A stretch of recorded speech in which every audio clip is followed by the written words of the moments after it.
May I come in, sir? Yes Princy आइए। Good afternoon, sir. Good afternoon, sir. Good afternoon Princy, बैठिए। Thank you, sir. Princy comfortable जी sir. एकदम। जी sir. Board को अपना परिचय दीजिए, बोर्ड को बताइए कि प्रिंसी कौन है और फिर हम बात आगे बढ़ाएं। जी सर। सर, मेरा नाम प्रिंसी पटले है। मैं मध्य प्रदेश के बालाघाट जिले की निवासी हूँ। मेरी schooling Shanti Niketan public school Raipur Chhattisgarh से हुई है। मेरा college Sardar Patel college of technology से हुआ है। सर, साथ ही साथ मैंने एमएससी बायोटेक्नोलॉजी भी की है। उसी दौरान सर मैंने मिल्क क्वालिटी कंट्रोल में इंटर्नशिप भी की है। सर, मेरी बहुत हॉबी वेस्ट मटेरियल से क्राफ्ट बनाना है। शांति निकेतन जी सर। किसने स्थापित किया था शांति निकेतन? जी सर। सर, शांति निकेतन की स्थापना रविन्द्रनाथ टैगोर ने 1901 में की थी सर। बहुत बढ़िया। तो मुझे ये बताइए कि बायोटेक्नोलॉजी क्या होता है? आपने ग्रेजुएशन इसी फील्ड में किया है, पोस्ट जी सर। ग्रेजुएशन भी किया है। जी सर। तो मैं एक पोस्ट ग्रेजुएट व्यक्ति से बात कर रहा हूँ बायोटेक्नोलॉजी, क्या ये मान के चलूँ? जी सर। बायोटेक्नोलॉजी क्या है और क्या इसके पॉजिटिव इम्पैक्ट हो सकते हैं आज की मार्केट में, हमें इसका ज़्यादा ज़्यादा उपयोग करें तब। जी सर। सर, बायोटेक्नोलॉजी एक बहुत ही ब्रॉड टर्मिनोलॉजी है, जिसके अंतर्गत सर हम माइक्रो ऑर्गेनिज्म के या उनके सेल जो होते हैं उनके डीएनए का अध्ययन करते हैं सर। उससे यूजफुल प्रोडक्ट बनाए जाते हैं और प्रोसेस भी बनाई जाती है सर। केवल डीएनए से? सर, सेल ऑर्गेनिज्म के सेल सेगमेंट प्रोटीन जो भी हैं उनसे सबसे सर। जेनेटिकली मॉडिफिकेशन क्या होता है? जी सर। सर, ये बायोटेक्नोलॉजी के अंतर्गत एक टेक्निक है जिसमें सर डीएनए को और किसी भी माइक्रो ऑर्गेनिज्म के डीएनए को ऑल्टर किया जाता है सर। जैसे? जैसे कि सर हमने बीटी कॉटन का निर्माण किया है सर। तो बीटी कॉटन का हमने जो निर्माण किया है जी सर। जेनेटिकली मॉडिफाई करके, जी तो सर। किसी भी बीज का या किसी भी एनिमल का हम जेनेटिकली मॉडिफिकेशन करते हैं, जी तो सर। उसके लिए हमें बायोटेक्नोलॉजी की स्पेशल टेक्नोलॉजी यूज में लानी होती है जिसका नाम है रिकॉम्बिनेंट डीएनए टेक्नोलॉजी। जी सर। अब ये रिकॉम्बिनेंट डीएनए टेक्नोलॉजी क्या है और इसका जेनेटिकली मॉडिफिकेशन में क्या योगदान है? जी sir. Sir, recombinant DNA technology ऐसी टेक्नोलॉजी है जिसमें सर दो स्पीसीज के डीएनए को मिलाकर हाइब्रिड डीएनए बनाया जाता है सर। सर, जिससे कि जो डिसीज ट्रीटमेंट में ये हेल्पफुल होती है और जेनेटिकली मॉडिफाइड क्रॉप्स भी इससे बनाए जाते हैं सर। जैसे पेस्टिसाइड्स रेसिस्टेंस क्रॉप होते हैं, ये सब बनाए जाते हैं कोई सर। ऐसी मुझे क्रॉप बताइए जो जेनेटिकली मॉडिफाइड हो और उससे मतलब पेस्टिसाइड रेजिस्टेंस उसके अंदर गुण आ गया हो। सर, बीटी ब्रिंजल जो है वो पेस्टिसाइड्स रेसिस्टेंस बनाई गई है। सही तो कह रहे हैं आप? जी सर। सही कह रहे हैं आप? सर, जहाँ तक मैं याद कर पा रही कि हूँ। सरकार ने बीटी बैगन प्रतिबंधित क्यों कर दिया? मैं तो कह रहा हूँ ना, आप सही कह रहे हैं, जी सर। लेकिन सरकार ने फिर प्रतिबंधित क्यों कर दिया? सर, क्योंकि ये डायरेक्ट कंज्यूमेबल क्रॉप्स है जिसके सर बहुत सारे लॉन्ग टर्म हेल्थ इफेक्ट भी देखे जाते हैं। इस वजह से सर क्या आपको पहले long term short term effect create हुआ बीटी बैगन को खाने से? सर एलर्जी जो होती है, एलर्जी रिस्पॉन्स सर इसकी वजह से हो सकता है, देखने को मिलता है। और सर एनवायरनमेंट में भी काफ़ी नुकसान होता है, बायोडाइवर्सिटी लॉस होती है सर इससे। तो फिर हम बीटी कॉटन को क्यों प्रमोट कर रहे हैं जब एनवायरमेंटल डिग्रेडेशन इससे हो रहा है? तो बीटी बैगन को हमने प्रतिबंधित किया एनवायरमेंट को ध्यान में रखते हुए, जी तो सर। बीटी कॉटन क्यों नहीं कर रहे हैं? वो भी तो बेसिलस thuringiensis बैक्टीरिया से मॉडिफाई है वो। जी सर। सर, इसके दो पक्ष देखे जाते हैं सर। इसके एडवांटेजेस भी हो सकते हैं और डिसएडवांटेजेस भी हो सकते हैं सर। एडवांटेजेस में हम देखें तो जेनेटिकली मॉडिफाइड क्रॉप से सर फूड की न्यूट्रिशन जो होती है क्वालिटी वो भी इम्प्रूव हो सकती है। और सर बायो प्रिजर्वेटिव के रूप में भी ये यूज़ हो सकता है। और सर जो फार्मर की जो इनकम बढ़ाने में भी ये हेल्पफुल हो सकता है सर। लेकिन सर ये क्योंकि एक फाइब्रस क्रॉप्स है, इसलिए सर इसके ऊपर बैन नहीं लगाया गया है। पर सर ये इसका अगर इथिकली रूप से अगर अच्छे से इस्तेमाल किया जाए मैनेजमेंट करके रेगुलेशन के साथ, तो सर ये नैतिक रूप से सही माना जा ठीक है, सकता है। आंसर मैं सेटिस्फाई नहीं हूँ, बट ठीक है। Sorry sir. आप मुझे ये बताइए कि हाइब्रिड क्रॉप, जी सर। ट्रांसजेनिक क्रॉप, जी सर। जेनेटिकली मॉडिफाइड क्रॉप, जी इन सर। तीनों जगह क्या क्या बेसिक डिफरेंस देखने को मिलता है और बायोटेक्नोलॉजिकली इनमें क्या अंतर है? जी सर। सर, मैं हाँ दो हाँ, सेकंड आराम, में। कोई जल्दी नहीं। क्वेश्चन अगर रिपीट करना हो तो मैं कर सकता हूँ। Hybrid crop, genetically modified crop and transgenic crop जी सर। बायोटेक्निकली किस प्रकार से डिफरेंट है? जी सर, मैं कुछ एक्सप्लेन करना चाहूँगी। बिल्कुल। सर जो जेनेटिकली मॉडिफाइड क्रॉप्स होते हैं उसमें सर जेनेटिक इंजीनियरिंग की मदद के थ्रू मदद से उसके डीएनए को अल्टर किया जाता है सर। ठीक और है। सर हाइब्रिड क्रॉप्स में सर उनके दो स्पीसीज के डीएनए को मिलाकर एक हाइब्रिड स्पीसीज बनाई जाती है सर। ठीक और है। सर मैं ट्रांसजेंडर कभी याद नहीं कर पा रही हूँ। कोई बात नहीं, वो जेनेटिकली मॉडिफाइड का ही दूसरा नाम है। सॉरी सर, मैं चलिए, आप अगेन मुझे ये करूँगी। बताइए कि हम जब खेती के लिए बीज लेते हैं जी तो सर। हाइब्रिड बीज लेते हैं, क्यों ऐसा करते हैं हम? सर वो हाई यील्ड की वजह से, और सर फार्मर इनकम्स में भी वो हेल्पफुल होता है सब बट वो बढ़ाने में। महंगे आते हैं, सरकार को सब्सिडी देना होती है, सरकार की आर्थिक आय पर असर पड़ता है, देश की जीडीपी पर असर पड़ता है। एज जी अ सर। फूड सेफ्टी ऑफिसर आप किसानों को या लोगों को अगर कुछ बताना चाहें कि किस तरीके से आपको वैरायटी इस्तेमाल में लानी चाहिए किसी भी किस्म किसी भी फसल की, कि इस तरीके से एग्रीकल्चर भी अच्छा हो, बायोटेक्नोलॉजी का यूज़ भी इसमें बेहतर हो और रासायनिक की जगह हम जैविक की ओर बढ़े, तो आपका क्या आंसर होगा? जी sir, as a food safety officer मैं सर जेनेटिकली मॉडिफाइड जो क्रॉप्स होते हैं सर वो हाइब्रिड बीज का मैं इस्तेमाल करने के लिए इसीलिए सलाह दे सकती हूँ सर, क्योंकि उसमें प्रोडक्शन हाई देखा जाता है सर। सर जिसकी वजह से फार्मर्स की इनकम बूस्ट हो सकती है सर। ठीक है, मेरा आखिरी प्रश्न है, जी सर। जो जेनेटिकली मॉडिफाइड क्रॉप होती है, जी सर। नहीं सॉरी, मैं ये पूछना चाह रहा हूँ, जो हाइब्रिड क्रॉप होती है वो कौन सी जनरेशन की क्रॉप होती है? फर्स्ट, सेकंड, थर्ड, कौन सी जनरेशन की? सॉरी सर, मैं अभी रिकॉल नहीं कर पा रही हूँ। कोई बात नहीं सर, प्लीज। जी सर। प्रिंसी, जी मैं ये सर। जानना चाहता हूँ कि खाद्य सुरक्षा से क्या तात्पर्य है? जी सर। सर फूड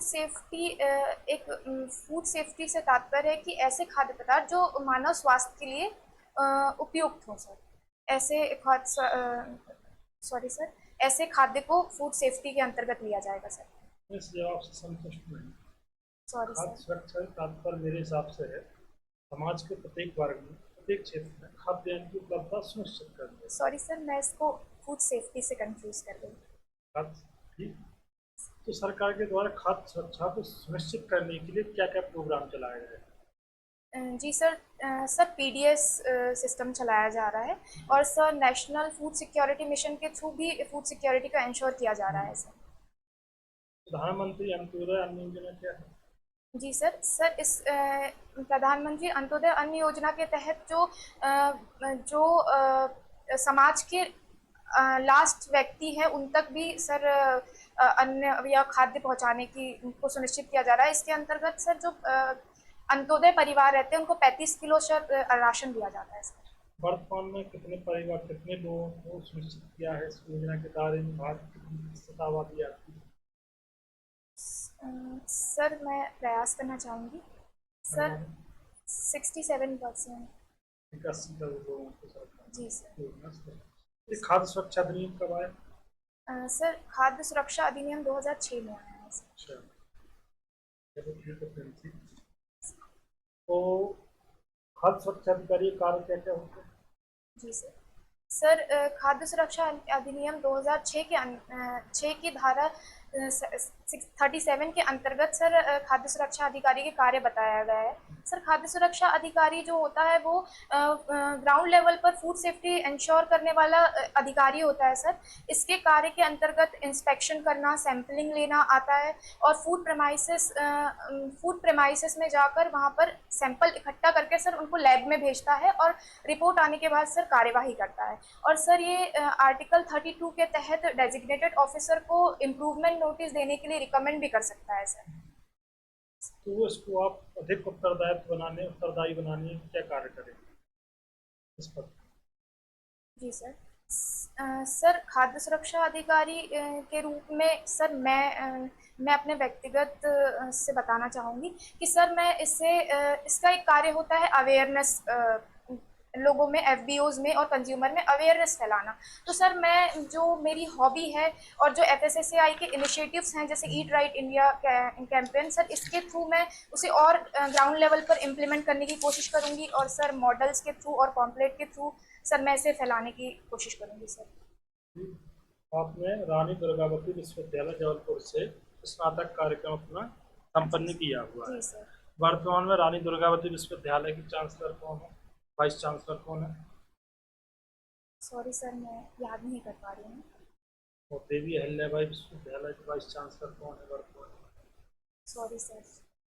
कोई बात नहीं।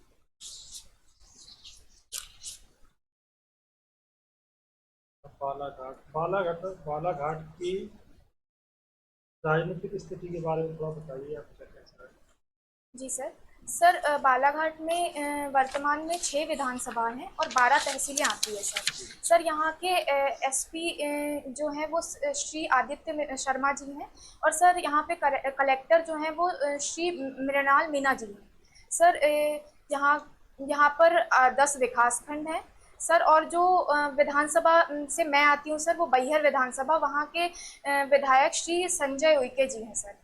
एक होता राजनीतिक स्थिति, एक होती प्रशासनिक स्थिति। जी सर। आपने राजनीतिक के साथ प्रशासनिक स्थिति बता दी। जी सर। तो आपको राजनीतिक पूछा तो राजनीतिक पर ही फोकस करना, प्रशासनिक पर सॉरी नहीं सर। जाना है। सॉरी ठीक है। सर। तो कौन कौन सी पार्टी या क्या किस प्रकार से प्रतिनिधित्व है वहाँ पे? जी सर। सर जो बैहर विधानसभा के विधायक हैं सर, वो कांग्रेस पार्टी से आते हैं, और सर जो वारासिनी बालाघाट जो हमारे जो सर लेजिस्लेटिव सॉरी सर जो सांसद हैं वो भारती पारधी जी, जो संसद जो है भारती पारधी जी हैं, बालाघाट वारासिनी सांसद क्षेत्र लगता है सर। भारती पारधी जी के बारे में बताया, तो बताइए मध्य प्रदेश में लोकसभा में वर्तमान में कितनी महिला सदस्य मध्य प्रदेश से? मध्य प्रदेश से सर मैं प्रयास करना चाहूँगी सर, 6 वुमेन्स हैं। कौन कौन सी? सर मैं कुछ याद कर पा रही हूँ सर, जैसे सागर जिले से लता वानखेड़े जी, और सर बालाघाट से श्रीमती भारती पारधी जी, और सर सॉरी सर, मैं अभी इतना ही रिकॉल कर पा रही हूँ। आप आर्ट एंड क्राफ्ट, इसके अंदर क्या किया जाता है, क्या करते हैं? जी sir. Sir art and craft के अंतर्गत जो वेस्ट मटेरियल है सर, क्राफ्ट में वेस्ट मटेरियल से सर यूज़फुल चीज़ें बनाई जाती है, डेकोरेटिव चीज़ें बनाई जाती है सर। उसका सीधा बेस्ट से बेस्ट का जी कॉन्सेप्ट है। सर। जी सर। तो उसको कुछ आपने व्यक्तिगत स्तर पर क्या प्रयास किया तो बताएंगे? जी सर। सर जो वेस्ट होता है, जैसे कि पेपर वेस्ट हो गया, या फिर आइसक्रीम स्टिक का जो वेस्ट हो गया, या फिर जो टूटे हुए मटके होते हैं सर, उनसे मैंने यूज़फुल और डेकोरेटिव चीज़ें बनाई हैं सर। सर मैंने अपने स्कूल में एक एग्जीबिशन के दौरान भी इसमें पार्टिसिपेट किया था, जिसमें सर मैंने सस्टेनेबिलिटी को प्रमोट किया था। इसके लिए सर मुझे पुरस्कार भी मिला था सर। तो जीडीपी में योगदान कैसे सुनिश्चित कर पाएंगे इसके माध्यम से? पश्चिमी देश को बहुत कार्य करते हैं। जी सर। तो आप क्या सुनिश्चित कर पाएंगे देश के माध्यम से? जी सर। सर मैं इसका एक उदाहरण देना चाहती हूँ, जैसे कि सर बालाघाट में जो पीएम जनमन योजना के तहत सर वहाँ पर वेस्ट मटेरियल जो वेस्ट से सड़क बनाई जा रही है सर। और सर इंदौर बैतूल के जो एक सॉरी सर, मैं उनका नाम याद नहीं कर पा रही हूँ, लेकिन सर वो पर्सनैलिटी हैं जो कि वेस्ट मटेरियल से सर पोर्ट्रेट बनाते हैं और जिन्हें अवार्ड में मिला है सर।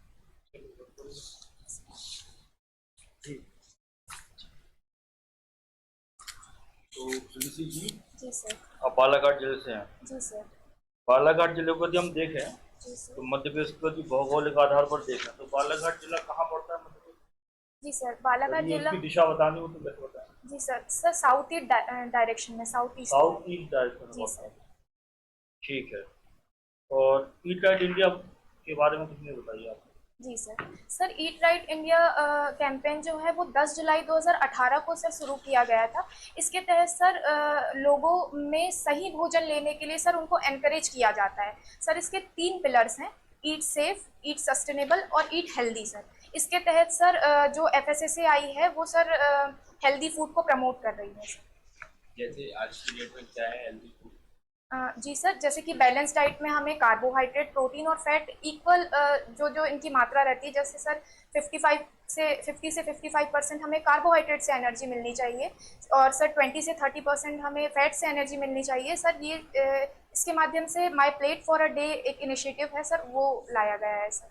लेकिन फैट से तो एनर्जी लेवल 35 है। आपने जो परसेंटेज बताया वो 20:30 बताया, जी सर। लेकिन उसका रेशियो तो 30 से 35 है। सॉरी सर, मैं अध्ययन क्योंकि अब इसमें प्रोटीन का तो कोई बताया ही नहीं, क्या प्रोटीन से हमें जी एनर्जी सर। नहीं मिलती? जी सर, सर 15 से 30% प्रोटीन से भी एनर्जी मिलती है सर। अच्छा, इस ईट राइट इंडिया के अंदर हम मिलेट को कहाँ रखते हैं? क्या मिलेट को प्रमोट किया गया है इस प्रोग्राम के अंतर्गत? जी sir, my plate for a day में मिलेट का भी न्यूट्रा सीरियल को भी प्रमोट किया गया है जैसे सर। जैसे सरकार क्या कार्य कर रही है इस चीज़ को लेकर? जी सर। सर जैसे सरकार की एक योजना है रानी दुर्गावती जो अन्न प्रोत्साहन योजना जो 2023 में लाई गई थी सर, उसके तहत सर मिलेट को प्रोत्साहित किया जा रहा है सर। और सर हेल्थ के लिए भी देखा जाए तो मिलेट बहुत ही बेनिफिशियल होता है सर। ठीक है। मिलेट जो है मध्य प्रदेश की एक महिला है, आदिवासी महिला है, जी सर। उनको मिलेट क्वीन बोला, तो उनका नाम जी बता सर। जी सर, सर डिंडोरी से बैगा जनजाति की महिला हैं श्रीमती लहरी बाई जी, उनको सर अच्छा, मिलेट क्वीन कहा जाता है। उनको कौन सा पुरस्कार मिला, कुछ पता है आपको? जी सर। सर कौन सा जिनोम अवार्ड अभी दिए गए हैं? जिनोमिक सर जिनोम से रिलेटेड, सॉरी अच्छा, सर मैं बालाघाट में एक चावल उगता है, जी सर। वो जीआई टैग मिला हुआ है, जी सर। नाम बता सकते हैं उसका? जी सर। सर बालाघाट में 2021 में चिन्नौर चावल को सर जीआई टैग मिला है। सर उसकी विशेषताएं होती है कि सर ये तलवार मध्यम साइज़ का होता है और तलवार आकार का होता है सर। ये अपनी मीठी सुगंध और स्मूथ टेक्सचर के लिए और पकने के बाद फूले होने के लिए जाना जाता है सर, जो सर ऑर्गेनिक फार्मिंग के थ्रू उगाया जाता है सर। इसके हेल्थ बेनिफिट भी बहुत सारे हैं, जैसे कि इसमें कैल्शियम पोटेशियम की मात्रा देखी जाती है और सर इसकी जो भूसी होती है उसमें भी 20 से 22% सर पर्टिकुलर बालाघाट जिले में उगाया जाता है कि आसपास में कहीं, बालाघाट के आसपास जी और जिलों सर। में भी? जी सर। सर वारासिवनी, लालबर्रा और बालाघाट क्षेत्र में सर इसका उत्पादन तो होता ये है। बारासिवनी कहाँ आता है, कौन से जिले में आता है? सर बालाघाट जिले में ही आता बालाघाट जिले में है। आता जी है। सर। ठीक है, तो ये चिन्नौर चावल का मिलेट में आता है क्या ये? जी नहीं सर, ये स्टेपल फूड अच्छा, मिलेट में क्या क्या आता है? सर कोदो, कुटकी, रागी, बाजरा कोदो, सर। कुटकी, जी रागी, सर। बाजरा। जी सर। ठीक है प्रिंसी जी, मैंने सुना है कि बालाघाट में नक्सल मूवमेंट है, मध्य प्रदेश का एकमात्र जिला ये नक्सल मूवमेंट है। सर यह बताते हुए मुझे बहुत ही हर्ष महसूस हो रहा है कि सर कुछ समय पहले तक यहाँ पर नक्सलवादी गतिविधियाँ देखने को मिलती थी, लेकिन सर अभी जो हमारे सरकार का जो टारगेट था 2026 तक नक्सलवाद को पूर्णतः खत्म करने का, सर वो 2025 में ही अचीव कर लिया गया है सर। तो आपने कभी कुछ ऐसा एक्टिविटी देखी, कभी आपको ऐसा महसूस हुआ नक्सल मूवमेंट का वहाँ? जी सर, वहाँ पे काफ़ी मतलब जो बैहर लांजी वाला जो क्षेत्र है वहाँ पर सर गतिविधियाँ देखने को मिलती है सर, लेकिन सर अब इस पे पूरी तरह से कंट्रोल किया जा चुका है। प्रिंसी जी, आप न्यूज़ पेपर पढ़ती हैं? जी सर।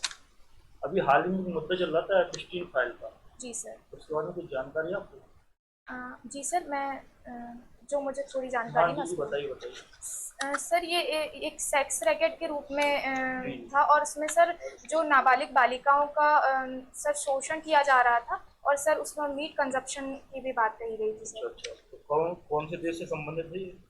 सर यूएसए से। यूएसए। जी सर। ठीक है Princy ji. Thank you sir. Thank you sir.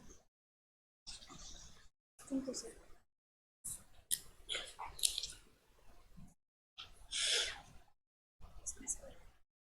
आ जाओ प्रिंसिपल।